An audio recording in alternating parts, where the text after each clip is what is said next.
that the high priest, the Kohen Gadol, would go into the Holy of Holies and essentially almost hotbox it, to use that. Is that definite? Meaning, is that conclusive? I know Rabbi Harry has That's right. Rabbi Harry Rosenberg, good friend of mine. He's the expert on this stuff and on DMT in particular. But is that an accepted perspective? Oh, yeah, it's 100%, yes. The Kohen Gadol is getting high, is taking hallucinogens when it's a Torah prohibition to such an extent that if the Kohen Gadol ever had a foreign thought, he would die on the spot in the Kodesh Kodeshim. And you're telling me that he's using the Torah to get high? This is a person that wants to create a new Torah. U'oved alechem. He's fooling you. Do you understand? The Torah never speaks of an eternal Gehinnom because it doesn't exist. It doesn't exist. So there's nothing you can do to merit eternal damnation. It makes no sense. Oh, I was waiting for this, of course. What are some of the examples that Efraim Palvanov said heresy? Okay. I'm not going to go with every single thing like we did with the other Chaim because I said it in the beginning, I don't have the time nor the patience.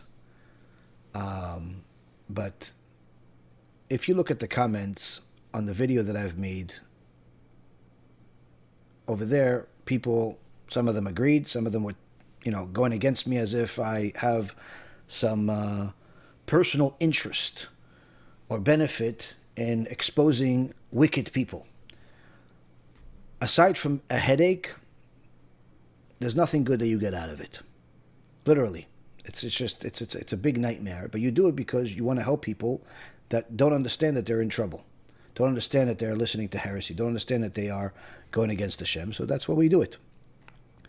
And as far as Lashon Hara is concerned, if you look at the Ilchot Lashon Hara of the Chofetz Chaim, chapter 8, section 5, also section 4, several of them, talks about when it comes to heresy, it's a mitzvah to expose heretics.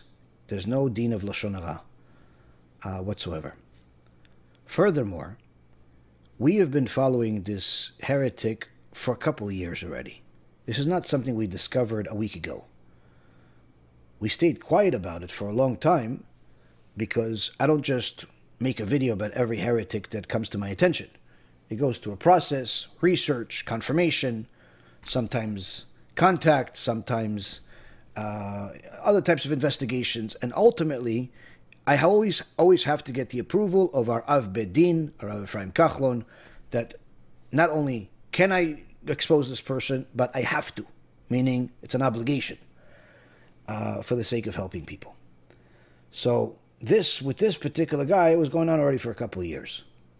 Now, as I said, every one of his lectures is full of heresy, but if you're not well versed in Torah, you will not know it because he makes everything look legit by putting sources on the screen, just like Rav Aharon Feldman, Shichyeh, said in his video against Efraim Palvanov. He did a research of his own. He reviewed a bunch of videos. He reviewed a bunch of audios. He reviewed a bunch of different things on his own. And he came to the conclusion, and he even gave more details than I did, that Efraim Palvanov is a heretic. He's Megaleh Panim B'Torah. Megaleh Panim B'Torah, by the way, is worse than just a simple heretic. People said, oh no, but you didn't call him a heretic. Yeah, he said Megaleh Panim B'Torah. Megaleh Panim B'Torah is the worst type of heretic. So he's just a Megaleh Panim B'Torah Shleik Halacha. He's just a Megaleh Panim B'Torah Shleik Halacha. He just uses the sources of the Torah to conclude things which are not Al Pi Halacha. It's the heretic that loses his Olam Haba. It's a heretic that at the time of Moshe Rabbeinu would get death penalty. It's the worst of the worst. So the Gadol Ador in America and around the world, he's the head of the there's an organization that's for the Torah sages. He's the head. He's the chief. Rav Aharon Feldman. If you don't know who he is, then I don't know. Get out of the rock that you're living in. He is the authority, especially outside of Israel. Anywhere outside of Israel, you ask Torah community, do they know who Rav Aharon Feldman is? Anyone that knows anything about Torah knows who he is. He's the head, he's the chief. He literally, miraculously, made a video about this. And, because it came to his attention, and obviously he understood that this needs to be publicized. And he calls Efraim Palvanov a worse type of heretic. And he gave examples that you could see and you could watch, that Efraim Palvanov says. If, some people tell me, I watch all of his lectures, but I don't remember him ever saying this stuff. That's because you either don't remember or you're not well versed enough in Torah to know that what you're hearing is heresy, because he gives you the illusion that the source that he presents agrees with the conclusion that he tells you. And it's the exact opposite. He gives you a source to make you think that the conclusion is what he says, but it's not. To give you an example, he says that Gehinnom is 12 months because Resh Lakish said it. But anyone that studies Gemara, anyone that studies Torah in general, and has studied that particular topic, knows not only that there are many sources, literally thousands and thousands of sources, that speak about Gehinnom being eternal, those sources in the Chumash, that's where Korach is until this day. The stores is in the prophets, like Isaiah. Look at the last verse. The sources are in the Mishnah, in the Shulchan Aruch, in the Gemara, in the Zohar. It's everywhere, including Resh Lakish himself saying in a different Gemara that it's eternal. So how come in one place he says it's 12 months, another place he says it's eternal? Because there are two different types of sinners. There's a sinner that's called Israel, meaning he's a sinner, but he still keeps the Torah and mitzvot, he still keeps Shabbat, he still is not a heretic, he's still not committing sins that would remove him from being part of Am Yisrael. So he's still Israel, but so therefore his sentence can be maximum of 12 months for whatever sins he's made. But then there are people that have removed themselves from Israel, such as a person that died a Mechalel Shabbat, or he died a heretic, or he died a idol worshiper, or adulterer, or different things that have remove a person from Klal Israel, and they lose their Olam Haba, which includes wasting seed, by the way. Not, they still part of Israel, but they lose Olam Haba. But nonetheless, those people are not part of Israel. Now, Efraim Palvanov doesn't say that. In fact, what he says is that anyone that tells you that God punishes for more than 12 months that means God is evil. This is literally his words. To believe in eternal damnation is to believe in an evil God. There's no other way to get around it. There's no other way. Because that implies that God wanted you, and not just you, but millions of other people, to spend eternity in torment and torture and fire and sulfur and brimstone. Why? It makes no sense. It's literally his words. Now, I know you guys want me to make videos with taking little segments of his heresy and put it in there and show you that he says this and show you that he says that. And we've done that for other heretics in the past. I honestly just don't want to waste the time or the mental energy on doing that for a couple of reasons. Number one, it's because I know that for the people that listen to the truth and are looking for the truth, they don't need it. They don't need to see. If you think that I'm a liar, then don't listen to me. If you think I'm making this stuff up, then why are you listening to me? But if you think I'm telling you the truth, then that's enough. Even if you don't think you don't want to take my word for it, you think that Rav Aharon Feldman, the Gadol Ador, 93-year-old Torah sage, he has nothing better to do than to make a video about some punk that calls himself a scholar?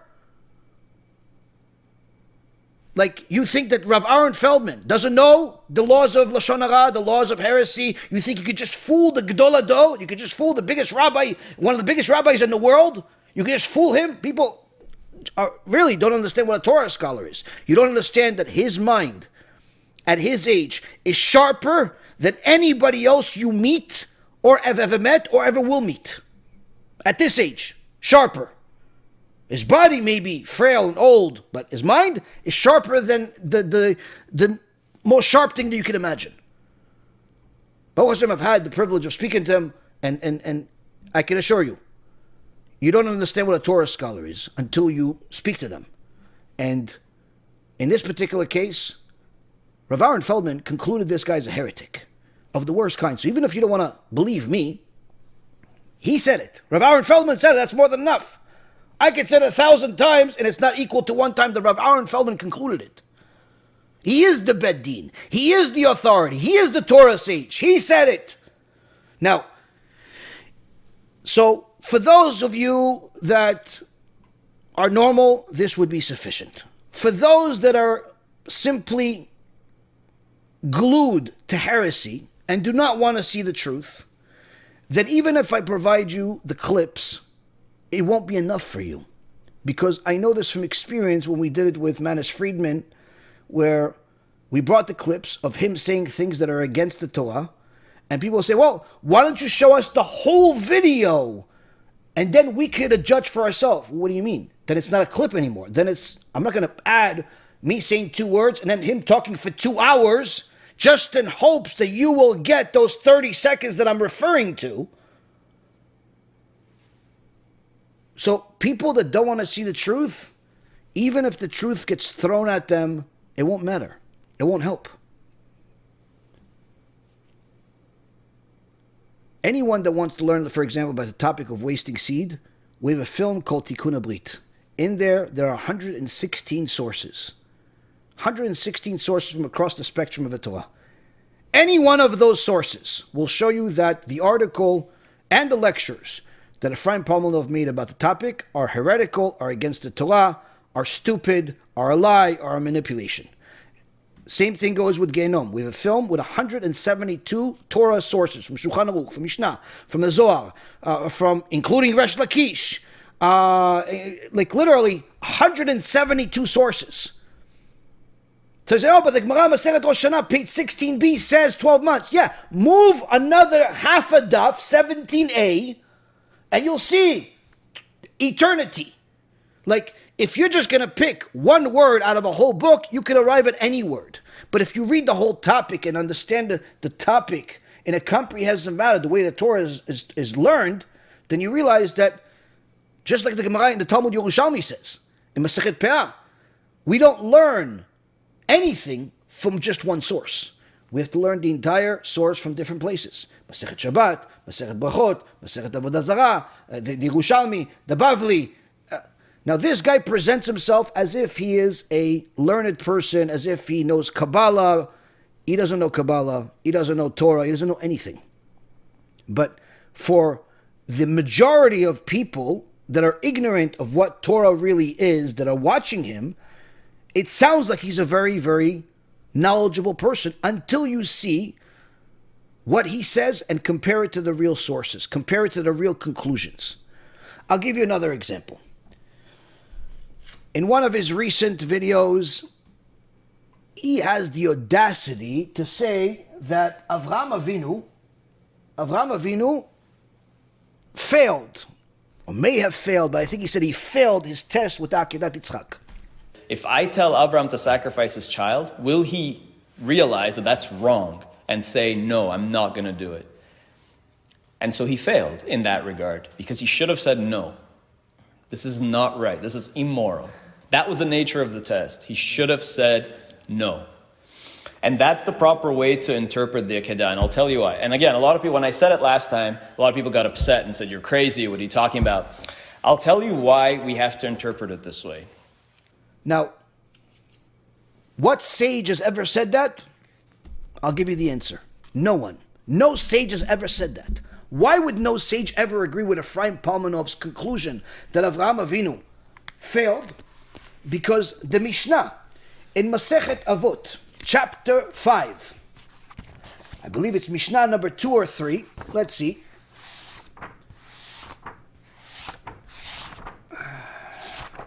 Says the exact opposite.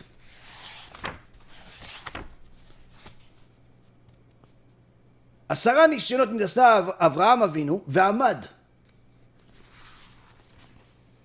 Our forefather Avraham was tested with 10 trials, and he withstood them all, to show the degree of our forefather Avraham's love for God.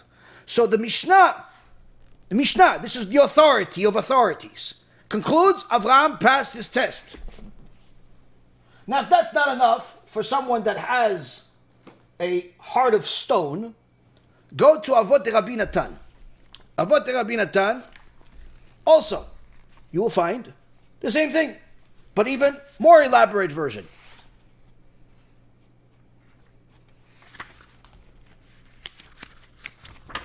Avot Rabbi Natan,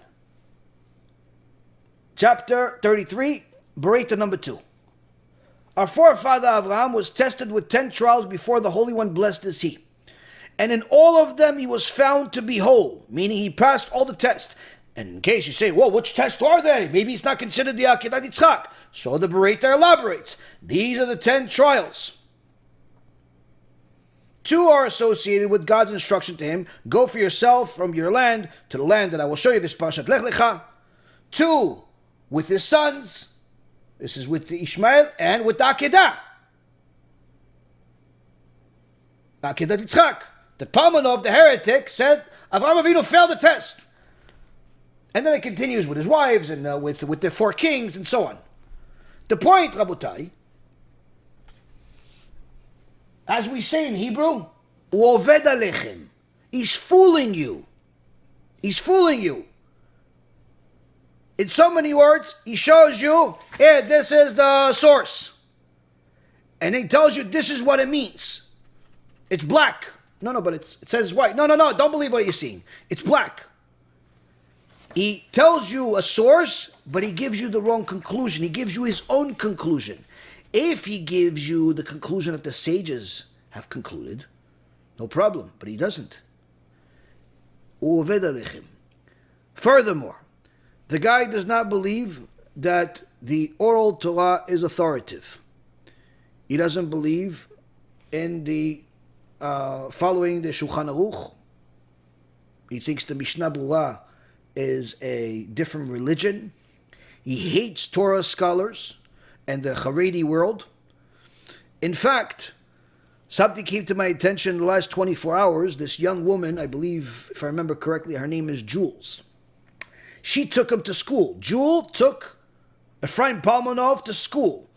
She got a hold of one of his videos that he's in a podcast with some drug dealer guy, where he is saying, Palvanov is saying, that the Ktoret, that the Kohen Gadol, the holiest man of Am Yisrael, was used to get high.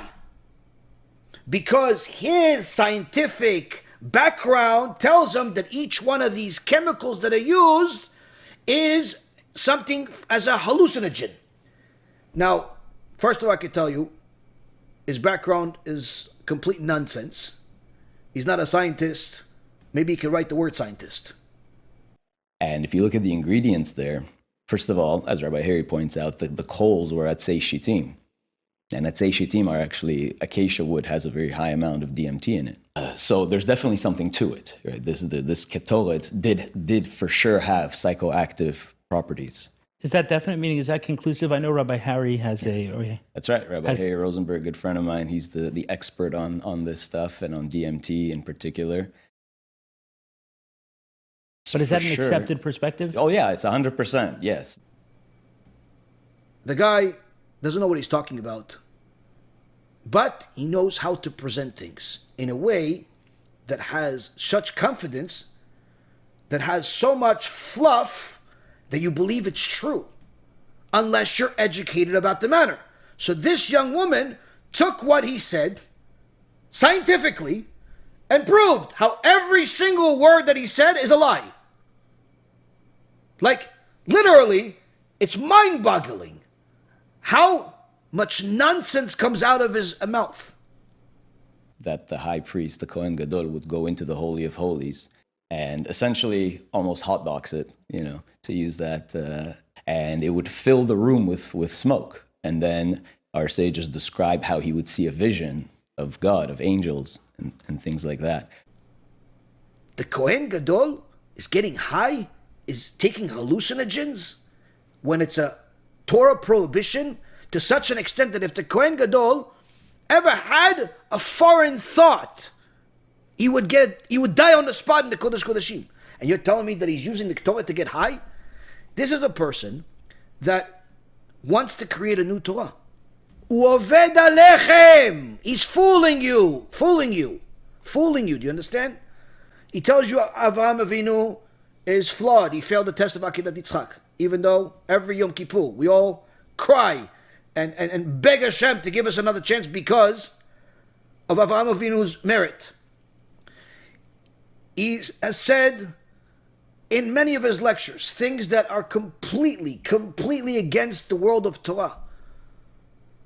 And if that's not enough, there's a channel called Efraim Palvanov that there is a few recordings on there that he was recorded in a conversation, a dialogue with someone where literally, if you listen to what he's saying and you understand what halacha is versus what nonsense heresy is, it's clear heresy. So that's why I'll share with you a list of what you should read.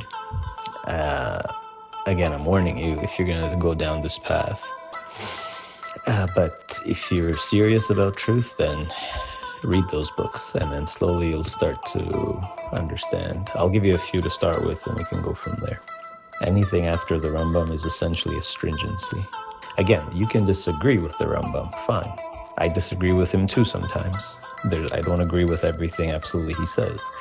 You think that everybody should keep halacha. Well, which halacha? You want people to keep Mishnah Torah or Mishnah Brura? Because these are two different religions, completely different religions. You look at Mishnah Torah and you look at Mishnah Brura, these are two completely different things. They have almost nothing to do with each other.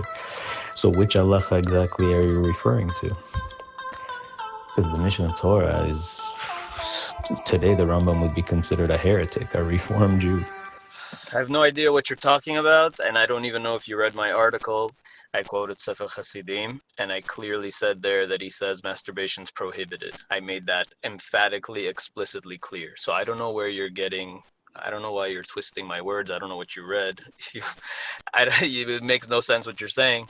And again, I quoted the Rambam as well as saying very clearly that it's prohibited. So I have no clue what you're talking about. Maybe you should read my article again. And if you go into the description over there, there's also like a PDF of different things that he has said, that he says. The point I'm trying to tell you is, for any Torah scholar, for any person that's knowledgeable in Torah, all you need is 5 minutes, if that much, to know that what he says is nonsense. 6 minutes to know that it's heresy. 7 minutes that he's dangerous, because he's doing it intentionally. And then you can just simply gather as much evidence as you want, but it's to no end. But to a person that either is too ignorant or doesn't want this dream to be false, doesn't want their idol to be really a villain, nothing that anyone will ever say will be enough. Rav Aharon Feldman, the leader of Torah, says something, anyone that has a little bit of understanding of Torah immediately says, I don't even care to ever see evidence. That's enough. But for people that want evidence, like I told you, you can find it. It's there. But you need to know what the truth looks like, what the truth sounds like, in order to know how to identify falsehood. That's why, for example, in the U.S. monetary system, when they train people to work to identify fake money, what do they teach them? They don't teach them a different type of fake money. They teach them what the true money looks like, what real money looks like. So you become so familiar with the truth that it's easy for you to find anything that steers from the truth. If you don't know what the truth looks like, if you don't know what the truth sounds like, then whatever Efraim Palvanov or any other heretic will say will sound like the truth, if it's said in a way that's appealing to you. So I already knew he's a heretic over 2 years ago. I didn't need 2 years to publicize it. I needed permission. Took 2 years to get permission. Not because it wasn't clear 2 years ago, but rather because it wasn't necessary. until now. But even now, I'm not being told to make a million videos about it, and quite frankly, I wasn't even planning on talking about it now. But since people are not getting it, they're not understanding it, this is not there is no benefit. I don't even understand when people say, oh, you're doing it because you want views. What views? What do I care about views? I don't understand. Oh, you want, I don't know. What benefit can you possibly have out of exposing bad people? I don't understand how there's ever anybody thinks there's a benefit out of it. It's literally a headache of all headaches. Look at the comments. All of his victims are cursing me and thinking that I'm like the biggest villain in the world. What benefit is there? What benefit is there? I'm not here to save those people that are glued to the tum'ah and will deny the truth even if it punches them in the face. They're a lost cause. This message is for people that are simply on the line, that almost have fallen into it. Those are the people that are savable. Everybody that's over there too far, there's nothing you can do. You could show, Moshe Rabbeinu himself can come and tell you Efraim Palvanov and Manis Friedman and all the other heretics are heretics and they're bad, and they'll still go with them. With Korach and Adato. They'll still go with them. Why? They're glued to the tumah. They're glued to the filth. They'll say, no, you're the bad guy. That's what the followers of Korach said. They said to Moshe, you're the bad guy. But the problem is, Rabotai, anyone that understands Torah understands very quickly that this is bad. You don't want to listen. Suit yourself. Suit yourself. Do what you want to do. It's not